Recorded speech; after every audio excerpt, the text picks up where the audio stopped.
Hi, Patrick Cameron, extraordinary integral coach. I have a question for you.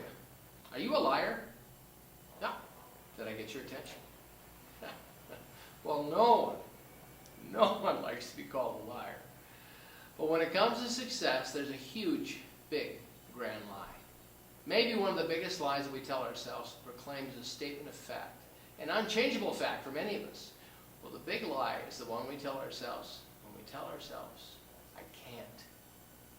It's not who I am. I can't do it. No, it's not for me. It's not possible.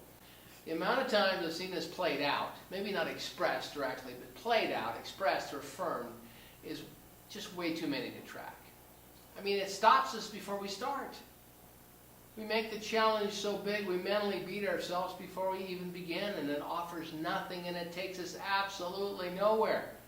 When I was a young guy, growing up in Minnesota, I did a lot of community theater, and finally the dream just built and built for me, and I wanted to move to Los Angeles to pursue an acting career. I was so excited, and I would share it with people. And more times than not, people would say to me, well, why do you want to do that?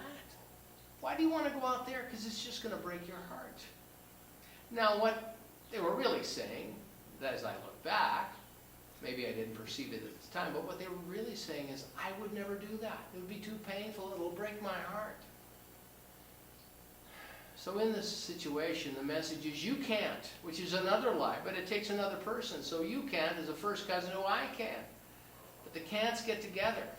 And it is these lies that lurk around and behind success. And when we accept this lie as our personal truth, we create a 12-inch solid cement wall, blocking freedom, blocking creativity, and slamming the door and even the possibility of meaningful change and advancement. So let me ask you this. Who says being or doing something is not for you? Who says that? Who says being or doing something is not for you?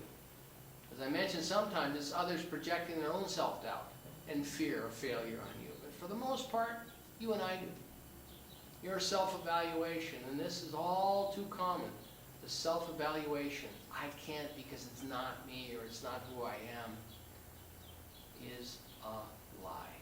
And you are a liar to tell yourself that. You have the power to return this lie back into the nothingness from where it came. And it did. It came from nothingness. You are the authority. You have the authority. And you have the right to change this narrative because it is you who is making this story up to begin with. You're making this story up about you or what you're facing. Well, let me remind you, the person whose opinion is the most important part for you to listen to is your opinion. Follow your dream and your instinct and your longing. We're always making things up about our life and it's unfolding. The successful people, and by successful, I don't just mean by having things. Let's not confuse successful people with wealthy people or people who have acquired a great deal of stuff in their lives. Successful people are those that are on purpose with their lives. Those people work to become greater than they already are today. Successful people use every opportunity to create their lives by choosing better stories about themselves. They say, I can do that. That's for me. Hey, look at that. That's for me. In the early 80s, I finally made it to Los Angeles, and I found a really good and well-respected acting studio to enroll in. The studio is filled with a number of working actors, and many of them, like myself, just starting out. So we had actors who were already really well-established, people you'd see on TV. They'd walk in and go, boy, that person looks familiar. And sure enough, they had a TV series, and there were new people like me that just got to town. I remember sitting next to a very attractive young lady my first day in class, and I was asking her, I said, you look really familiar. Do I know you? And she kindly replied, very sweetly, very lovingly and respectfully, she said, well, I'm Erlene Mandrell. I'm Barbara's sister. Barbara Mandrell and the Mandrell Sisters were one of the top television shows on television at that time. So the list of working, well-known actors in the studio was quite long. Now, this particular acting studio had some established routines. At every class, there was time allowed where students could share their successes or their wins, as they were called in the recent past. At every class, the teacher found a way to remind each and every one of us in this class that people sharing their success, hearing that story, if they could do it, we could do it. Empowering to hear those words. that encouragement at every class. So it was a class, it was an environment of possibility. It was an environment where the teacher would find points and qualities within whatever scene study someone was involved with and the work they were doing to point to some of the things that were working for them.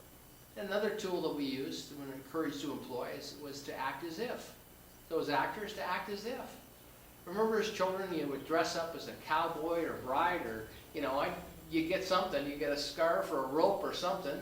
We'd live them in our hearts and minds. We were true blue cowboys, herding the cattle across the plains, looking for the bandits, and living on the prairie. Or we were walking down the aisle to be married to the true love.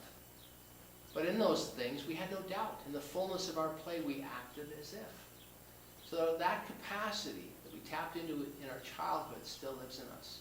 So I invite you, imagine what you want to have, what you want to be. Imagine being that. I invite you to put on the metaphorical clothing of your imagined self.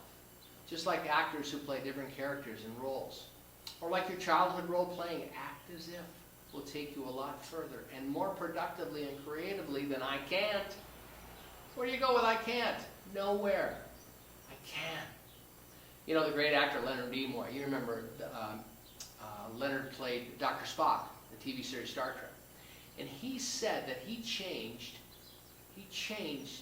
when he played the role of Spock.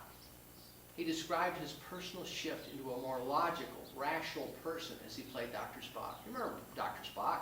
He had no emotions like a human being. He found that it was very logical. It was always logical with Spock, but the emotional nature was very, very limited in him. He didn't have that capacity. But what Leonard Nimoy found in playing that character is his behaviors and beliefs about problems became less emotional. He acting as if he were Dr. Spock, created a more successful, logical, and embodied experience of Leonard Nimoy as Dr. Spock. Fascinating, isn't it? So if you see yourself as the head of a company, or starting a new business, or becoming something new, you can start right now. You can start today. You can stop the big lie of I can't do that because that is not me. I can't do that because that is not me. And instead of putting on the clothes of I can't, act the part as if you can. You have everything within you to change, to create a new you. I mean, this is your life. You got one life right now to live. This is your life, your stage. Let your imagination play.